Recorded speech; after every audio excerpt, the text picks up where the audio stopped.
थाना टीपी नगर में जो गंभीर घटना हुई, हमारी एक बेटी के साथ में रेप और मर्डर की घटना हुई। इस संबंध में पुलिस द्वारा एक इन्वेस्टिगेशन किया गया। इन्वेस्टिगेशन से परिवार संतुष्ट नहीं था, उनके द्वारा एक प्रदर्शन किया गया जिसको लेकर के एक लॉ एंड ऑर्डर का मुकदमा भी कायम हुआ। माननीय मुख्यमंत्री जी ने इस पूरे घटनाक्रम को बहुत गंभीरता से लिया है। पिछले 6-7 दिन से लगातार मुख्यमंत्री जी डेली स्वयं इसकी रिपोर्टिंग ले रहे हैं और उनके निर्देश इस मामले में और हर मामले में बिल्कुल स्पष्ट हैं कि जो सबूत है उसके आधार पर कार्रवाई करना है। दूध का दूध, पानी का पानी, इस बात से कोई फर्क नहीं पड़ता कि कौन बंद हो रहा है, कौन छूट रहा है।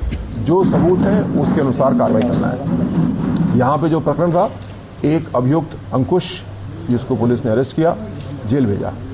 दूसरा अभियुक्त अंकित जो कि पीएससी का कांस्टेबल है, उसका रोल क्या है, उसके खिलाफ सबूत क्या है। माननीय मुख्यमंत्री जी ने स्वयं एडीजी श्री भानु भास्कर जी को निर्देशित किया।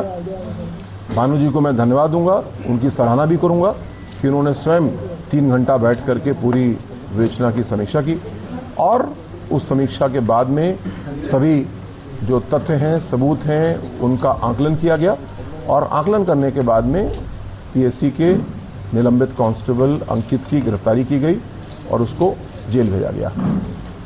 इसमें 2 अभियुक्त और परिवार द्वारा बताए जा रहे हैं। मैंने परिवार से करीब 1.5 घंटा लंबी बातचीत की, जो कार्रवाई अभी तक हुई है उसके बारे में चर्चा की और जो परिवार है उसके विभिन्न सदस्यों ने और भी कई ऐसी बातें बताई जो अभी तक पुलिस के सामने नहीं आई थी। उनको मैं अभी मीडिया में नहीं रखना चाहूँगा क्योंकि वो परीक्षण का विषय है। उनका परीक्षण हो जाए, यदि वो तथ्य सही पाए जाते हैं, वो प्रमाणित होते हैं, तो फिर वो भी मीडिया के सामने रखा जाएगा, एक पारदर्शी इन्वेस्टिगेशन के लिए भी और पारदर्शी कार्रवाई के लिए भी।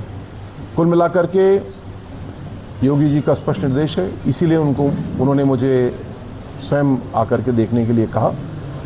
जो अभियुक्त इस केस में हैं उनके खिलाफ मजबूत साक्ष्य ग्रहण किए जा रहे हैं और उसके अनुसार कार्रवाई की जाएगी। जो काम अभी नहीं हुआ, हमारी पीड़ित बच्ची मृतिका, जो अभियुक्तगण हैं और भी जो लोग शक के दायरे में हैं, उनके फ़ोन बरामद किए गए, लेकिन फ़ोन से डेटा अभी एक्सट्रैक्ट नहीं किया गया।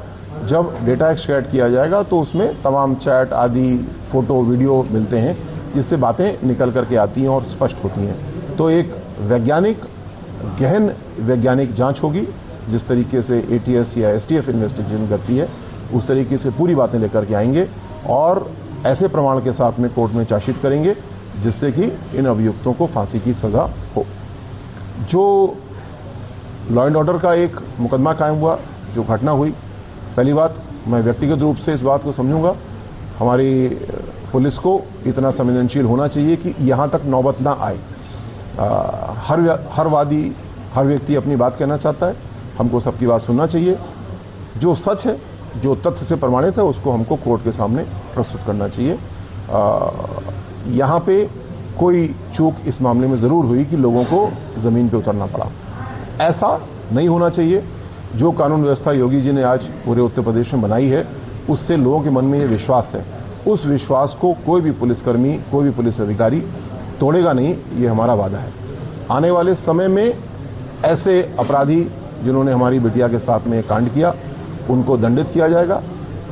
तेज कोर्ट में ट्रायल करा करके सजा दिलाई जाएगी और साथ ही साथ किसी भी प्रकार का जाम लगाना, लॉ एंड ऑर्डर करना, मैं इसका हिमायती नहीं हूँ, लेकिन किसी को आवश्यकता पड़े इसकी भी मैं खिलाफ हूँ। ऐसी आवश्यकता नहीं पड़ेगी।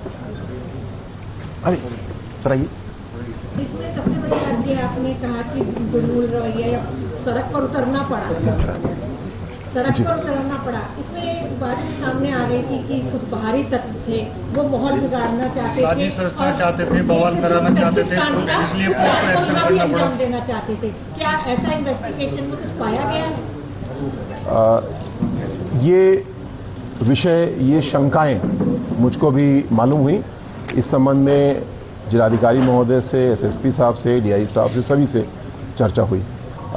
जो लॉ एंड ऑर्डर का मुकदमा है उसमें भी और गहराई से जाने की ज़रूरत है। उसका इन्वेस्टिगेशन उसी हिसाब से किया जाएगा।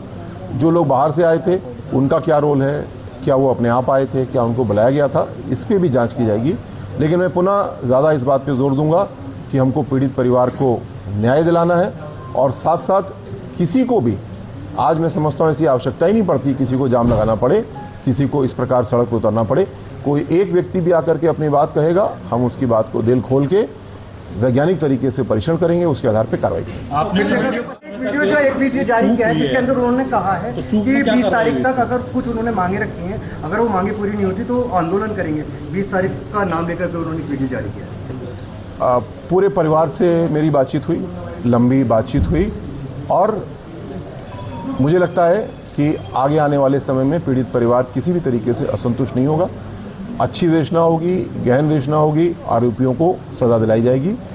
मुझे पूरा विश्वास है कि कोई ऐसी आवश्यकता नहीं पड़ेगी। क्या लगता है पीड़ित परिवार को सड़क पर उतरना पड़ा, जो चूक हुई है इस पे कार्रवाई किस पर हो रही है सर? किस स्तर पर चूक हुई है? क्योंकि मई में ये हत्या की बच्ची मिली थी और उसके बाद जुलाई में इन्हें आंदोलन करना पड़ा। आप कहाँ मान रहे हैं कि चूक थी? चूक हुई है, कार्रवाई क्या हुई है सर? 17 मई की ये घटना है और उसके बाद जब ये 8 तारीख को ये लोग आते हैं तो आप समझिए करीब 50-51 दिन बैठते हैं।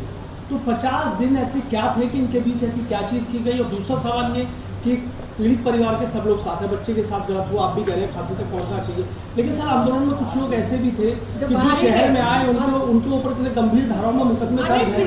क्या साजिश थी मेरठ को लेकर या किसी और को लेकर सर? इसमें 50 दिन सर बहुत बड़ी कहानी कह रहे हैं कि 50 दिन बाद क्यों? ठीक, जो इस प्रकरण में विवेचक हैं सीओ ब्रह्मपुरी, उनको हटाया गया है, दूसरे स्थान पे उनको लगाया गया है। लेकिन साथ ही साथ ये तो इसलिए किया गया क्योंकि विवेचना आगे की निष्पक्षता से हो और उनके ऊपर विश्वास कम था लोगों का। लेकिन यही पर्याप्त नहीं है। डीआई साहब ने एक जांच का आदेश भी कर दिया है जिससे कि विवेचक ने 50 दिन 51 दिन कार्रवाई इसमें क्यों नहीं की, इसका परीक्षण किया जाएगा। ये एक प्रक्रिया है और उस प्रक्रिया के उस जांच के आधार पर हम लोग कार्रवाई करेंगे। दूसरी बात, जो मुकदमा लॉ एंड ऑर्डर का हुआ उसके संबंध में गहराई से अभी और जा रहे हैं और पुनः जो लोग पीड़ित हैं, जो अपने कष्ट को व्यक्त कर रहे हैं, मेरा सबसे अनुरोध है कि किसी को कानून को अपने हाथ में लेने की ज़रूरत नहीं है। विभिन्न लेवल हैं, मुझसे भी अपनी बात को कह सकते हैं। मुख्यमंत्री जी बहुत तत्परता से बातों को सुनते हैं। मुख्यमंत्री जी ने गंभीरता से लिया, तभी उन्होंने मुझे कल कहा कि आप स्वयं जा करके इसको देखें और इससे बातचीत करें। तो बातचीत भी आज हुई है, परिवार से बातचीत भी हुई है, सभी अधिकारियों से बातचीत भी हुई है। मुझे विश्वास है कि आने वाले समय में विवेचना भी बहुत अच्छे से होगी, सजाएं भी हम लोग दिलाएंगे और दोबारा किसी के मन में ऐसी पीड़ा नहीं उत्पन्न होने देंगे। सर यूपी के प्रभारी हैं कांग्रेस के राजीव पाल गौतम, प्रतिनिधि मंडल के साथ आए थे, उनको जाने नहीं दिया। उन्होंने तमाम आरोप लगाए कि पुलिस एक टूल की तरह काम कर रही है, हमें नहीं जाने दे रही है। आम आदमी पार्टी भी इस आंदोलन में कूदी, आजाद समाज पार्टी भी इस आंदोलन में कूदी, मायावती ने भी इस मामले में ट्वीट किया कि इस तरीके से ना आए।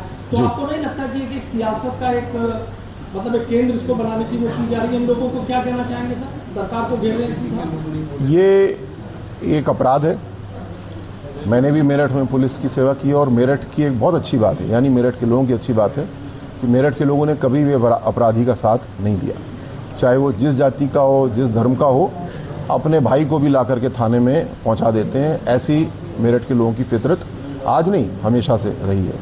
और इस केस में भी इस बात से कोई फ़र्क नहीं पड़ रहा कि कौन सा आरोपी किस जाति का है और वादी किस जाति का है। यहाँ पे एक ही चीज़ देखना है, सबूत क्या है। और सबूत आज की तारीख में इलेक्ट्रॉनिक साक्ष्य, CDR, IPDR, CCTV, call data extraction, इतने सारे यंत्र, औजार, टूल हमारे पास उपलब्ध हैं। काफ़ी को प्रयोग किया गया, कुछ के बारे में मैंने गाइड किया है पुलिस को कि और भी उसको उपयोग करें और एक ऐसी विवेचना जो कि हम लोग को भी गौरव हो कि एक अच्छी विवेचना की गई है। और पुनः जिसको भी आरोपी बताया जाए पुलिस उसको जेल भेज दे, ये भी नहीं है। पूरी तरीके से परीक्षण किया गया है, आगे भी परीक्षण किया जाएगा और उसके आधार पर कार्रवाई। झांसी के नाम पर बवाल किया जा रहा था। हसीम साहब, एक सवाल मेरा आपसे ये है कि इसमें सारी पॉलिटिकल आखिरी 2 सवाल पूरे केस में सारी पॉलिटिकल पार्टियां इन्वॉल्व हुई, लेकिन बीजेपी जो है वो पर्दे के पीछे देखी गई। इसका पॉलिटिकल गेन और लॉस आप क्या मानते हैं? आप देखिए, जी, मैं समझता हूं कि एक गंभीर घटना है, एक परिवार इससे प्रभावित है। ऐसी घटना पे पॉलिटिक्स नहीं होना चाहिए। हाँ, न्याय की मांग रखना चाहिए, जो कि न्याय की मांग योगी जी ने स्वयं इस बात को हमेशा कहा। आज उत्तर प्रदेश का लॉ एंड ऑर्डर अच्छा क्यों है? क्योंकि योगी जी ने इस बात पे कभी ध्यान नहीं दिया कि कौन व्यक्ति क्या है। उन्होंने अपराधी को अपराधी माना, शरीफ आदमी को शरीफ व्यक्ति मान के समर्थन दिया। जो घटना हुई, ऐसी घटना नहीं होना चाहिए थी।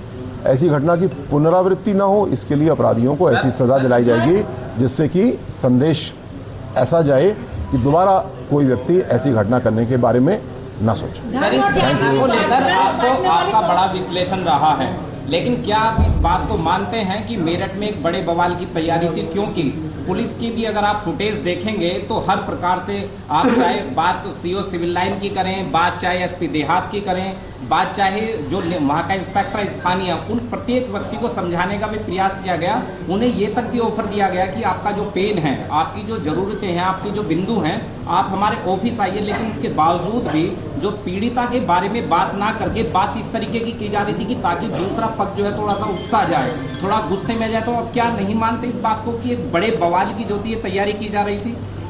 उस घटना के समय मैं तो उसका चश्मदीद साक्ष्य नहीं हूँ, लेकिन जैसा मैंने कहा, पूरी गहनता से जांच की जाएगी। किसी को भी जो कानून व्यवस्था हमारी है उसकी फिजा को बिगाड़ने का अवसर नहीं दिया जाएगा। साथ ही साथ ये भी हमारा वादा है कि किसी को प्रदर्शन करने की भी ज़रूरत नहीं है। स्वतः मुख्यमंत्री जी के संज्ञान में है। मैं इस विवेचना को निकटता से देख रहा हूँ, परीक्षण कर रहा हूँ। न्याय मिलेगा और ऐसे साक्ष्यों के साथ में चार्जशीट होगी कि बहुत ही जल्द और प्रभावी तरीके से इसमें सजा थैंक यू।